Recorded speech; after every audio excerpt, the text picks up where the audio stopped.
Senhor presidente, senhores senadores, senador Mazarildo, na semana passada eu fiz uma viagem muito rápida aos Estados Unidos para participar ao lado de alguns senadores, alguns deputados, algumas autoridades do Poder Executivo, parlamentares de todos os partidos e muitos empresários, no encontro do LEAD em Miami, com a presença do governador da Flórida, o senhor Rick Scott, da prefeita de Bal Harbour, para tratar de dois assuntos que dizem respeito, em grande medida, às relações comerciais do Brasil com os Estados Unidos. Aliás, três assuntos: turismo, etanol e suco de laranja. O que ia ser produto de um debate em torno desses assuntos, até motivado pela boa palestra do ex-ministro Roberto Rodrigues, da fala do governador da Flórida, transformou-se no debate entre os empresários presentes, que tiveram a oportunidade de dirigir perguntas escritas, aos senadores e aos deputados que compunham a mesa. Eu era um deles. Uma pergunta que me foi feita por um empresário que depois se apresentou para dizer que tinha sido ele que havia provocado aquele assunto, me pedia uma opinião e uma explicação para o confronto entre duas capas da revista The Economist, distantes as duas edições de 2 meses, 3 meses, 4 meses, não mais do que isso, 6 meses, vá lá. Uma capa que foi motivo de grandes festejos e comemorações por parte do governo federal, que era a imagem do Corcovado como se fosse um foguete apontando para cima, com uma legenda, mais ou menos: o Brasil, a bola da vez. E agora, há 2 semanas atrás, 3 semanas atrás, a mesma capa da mesma revista, com o Corcovado, ao invés de olhando para o céu, transformado num foguete invertido para baixo, em queda, em pirueta. E com a legenda dizendo: Brasil, o que é que está acontecendo? O que é que aconteceu? Por que a debacle?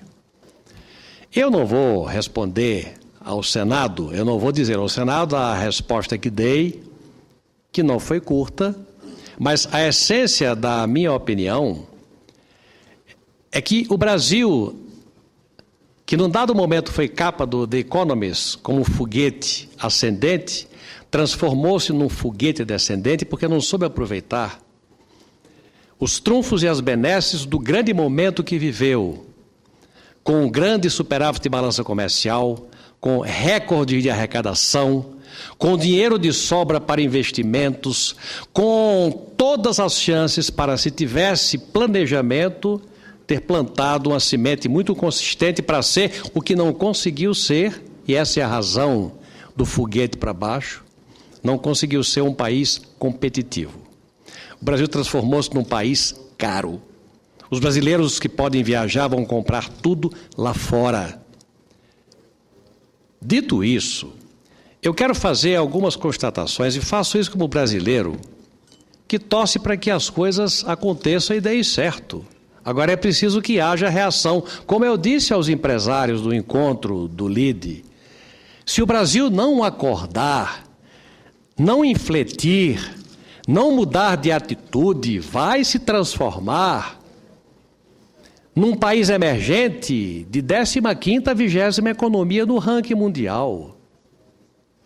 Porque, veja bem, senador Mazarildo, o FMI ontem exibiu a sua projeção de crescimento para os países emergentes em 2014. O Brasil é o lanterninha, 2,5%, depois vem a Rússia, depois vem a Índia com 5% e quebrado, vem a China com 9%, 10%.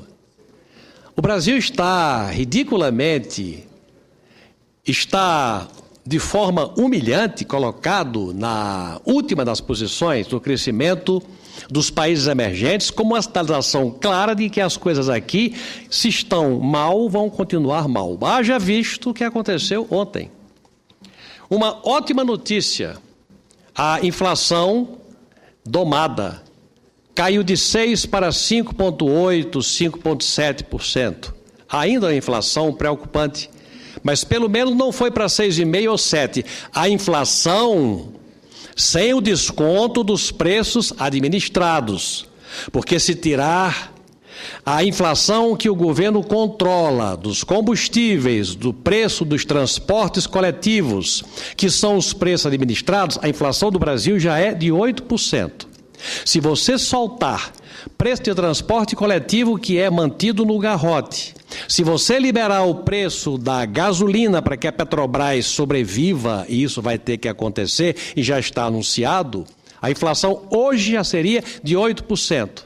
Isso não é uma informação que eu tenha, mas é uma informação que eu recebi de economistas da melhor qualidade com quem conversei recentemente. De qualquer maneira, estaríamos com a inflação de 5,7%. Às custas de quê? Às custas do que aconteceu ontem no Copom. A taxa de juros foi para 9,5% e já está sinalizado que vai para 10%. É a maior taxa de juros do mundo, a maior taxa de juros real do mundo. Pelo menos 3,5% hoje. Não tem país no mundo que sobreviva pagando a maior taxa de juros do mundo. Os milhares de empresários que buscam lucro para os seus negócios e que investem, se tiver perspectiva de lucro, tendo que tomar dinheiro emprestado com juro real de 3,5%, não toma dinheiro e não investe e não aumenta a produção. Não aumentando a produção, a tendência é gerar mais inflação.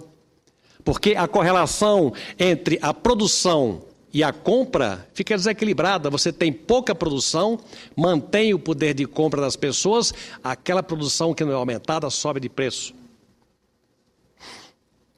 Ao lado disso, senhor presidente, senhores senadores, uma outra coisa que me preocupa. A taxa de juros para os pobres mortais é essa, 9,5%, aumentada ontem. Mas para afortunados do BNDES, aí não. É outra coisa que me preocupa sobremaneira, porque aí é estilo de governo. É estilo. Assim como as capas do The Economist se inverteram, ela só desinverte se você tiver mudança de estilo de governo. O governo insiste em combater a inflação, que é um grande mal, com taxa de juros. É o único remédio, porque não passa pela cabeça do governo combater a inflação com diminuição de gasto público, de má qualidade. Não. Para combater a inflação só tem um caminho, que é aumentar a taxa de juros, que é um remédio amargo que mata as empresas, que deprime ainda mais a economia. Se a indústria está estagnada, aí é que vai ficar estagnada mesmo, porque ela não vai se animar a fazer investimentos novos. Mas para os afortunados do BNDES, a conversa é outra. Nós mesmos fomos obrigados a votar aqui, inúmeras vezes, repasse de recursos do Tesouro para o BNDES. Dinheiro que não é recurso orçamentário, não é dinheiro da arrecadação, não é recurso próprio do Tesouro. É recurso que o Tesouro vai buscar com a sociedade, comprando através de letras. Letras do governo, certificado de depósito bancário, pagando taxa de juros alta, para botar no BNDES para fazer investimento. Até aí, ótimo. O BNDES é um banco de desenvolvimento, ele existe para isso, mas não para fazer o que está acontecendo. A razão pela qual eu apresentei e já consegui aprovar na Comissão de Assuntos Econômicos um projeto de lei que propõe que pelo menos, a minha ideia era de 3 em 3 meses, a minha agora, mas foi aprovado a vinda do presidente do BNDES de 6 em 6 meses. Por que razão? Presidente Mozarildo, o patrimônio do BNDESPAR, que é o capital que o BNDES dispõe para financiar empresas, decorrente do valor das ações das empresas que ele financiou e que tem ações por conta deste financiamento dos empréstimos. Caiu de 90 bilhões para 73 bilhões. Em 2 anos. caiu de 90 bilhões para 73 bilhões de reais. Caiu 17 bilhões de reais. Por conta de quê? De maus negócios. O BNDES pega dinheiro do mercado, de letras de CDBs, paga juro alto e empresta àqueles que são as campeãs nacionais do desastre. Em 2007, o governo inventou de eleger um grupo de empresas que seriam as campeãs nacionais a serviço do desenvolvimento do Brasil do PT. E aí entrou a OGX. OGX é de Eike Batista. Vossa Excelência sabe quanto é que o BNDES, do dinheiro tomado a juros de Selic, emprestado a juros de Selic, menos o subsídio pago pelo contribuinte brasileiro. Sabe quanto é que Eike Batista pegou para as empresas que estão num dominó quebrando uma atrás da outra? 10,4 bilhões de reais. O governo inventou de socorrer ou de acudir o setor de frigoríficos. Marfrig foi uma delas. O Bertin foi outro. Marfrig foram 3,6 bilhões de reais. Uma empresa que terminou sendo comprada pela JBS. A Bertin, que foi outra empresa socorrida, ela foi, logo depois do socorro dado pelo BNDES, foi vendida a um outro comprador. Uma operação muito curiosa. Para os pobres mortais, subsiste a taxa de juros que foi aumentada ontem e foi anunciado que vai continuar a ser aumentada. Está em 9,5%, que é a maior taxa de juros do mundo, que é o único remédio que o governo tem para combater a inflação, para segurar a inflação. Para a economia, resta ao contribuinte a obrigação de subsidiar o subsídio que o BNDES dá para essas empresas que estão quebrando. Quem é que vai pagar esta conta? Esta responsabilidade é do governo federal. Foi ele quem resolveu eleger as campeões nacionais de favores do BNDES. Bertin, Marfrig, OGX foram o objeto dos empréstimos privilegiados do BNDES, que estão nesse momento significando um grande malogro nacional. São da responsabilidade do governo central. A orientação para emprestar 10,4 bilhões de reais a Eike Batista é do governo central. Eu falo isso porque, me lembrando da palavra que dei àqueles empresários lá nos Estados Unidos, ou o Brasil acorda, ou de equívoco em equívoco, nós vamos para o fundo do poço. Não tem o que discutir. A última agora é na questão das concessões, dos leilões de concessões. A última pérola. Foram feitas concessões ou leilões de concessão para rodovias. Como esse governo não prestigia o capital privado e o faz quando faz porque não tem alternativa, não o faz com convicção nem com conhecimento de causa, faz errado. Resultado, lança o leilão para a concessão de uma rodovia, por exemplo, ligando o Espírito Santo a Minas Gerais, e não aparece ninguém, dá deserto. Por conta de quê? De que os termos do leilão não oferecem perspectiva de rentabilidade nenhuma. Então ninguém vai apostar o seu suor, o seu trabalho e o seu capital numa coisa que dá prejuízo. E atrasa-se ainda mais aquilo que é o grande problema da competitividade do Brasil, que são os gargalos da infraestrutura. A última agora dos gargalos é uma pérola que no Congresso, na Câmara de Deputados, está se tentando desenrolar. É uma grande novidade, aliás, uma novidade no panorama internacional. Na China, na Rússia, na Alemanha, nos Estados Unidos, você faz concessão de obra pública para a qual o governo central ou não tem dinheiro para fazer, que é o caso do Brasil, ou prefere a eficiência da iniciativa privada. Quando você fala em eficiência, você fala em eficiência por comprovação de serviço prestado com custo razoável e qualidade de serviço comprovada. Nos leilões de concessão dos aeroportos do Brasil, alguns aeroportos já estão com obras em andamento. É o caso de Brasília, é o caso de São Paulo, acho que é o caso do Rio de Janeiro. E vem agora Confins e Galeão. Apareceu uma pérola. Aqueles que ganharam, eu não sei nem quem são, aqueles que ganharam por cadastro, por serviços já prestados, por capital comprovado, que ganharam a concessão de São Paulo e Campinas e Brasília, não podem participar com mais do que 15% dos restantes aeroportos. Veja bem, eles estão excluindo de plano os competentes.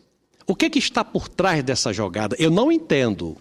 Estão excluindo os competentes, aqueles que comprovaram e que estão realizando obras dentro de um cronograma e vão prestar um bom serviço, são empresas brasileiras, suponho eu, ou são consórcios internacionais, suponho eu, com conhecimento de causa, com experiência comprovada, mas estão impedidos por uma regra que eu não entendo qual é o fundamento dela.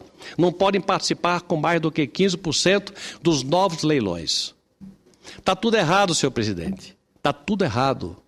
Ou a gente faz este país acordar, ou no próximo ranking das economias do mundo, o Brasil, que já ameaçou ser a 6ª ou 7ª economia, vai lá para a rabeira, vai para o 10º, 15º lugar, vai baixar. A balança comercial do Brasil hoje está exibindo números ridículos diante do que poderia ser. E olha que ainda temos o agronegócio do Brasil, que é o único segmento competitivo.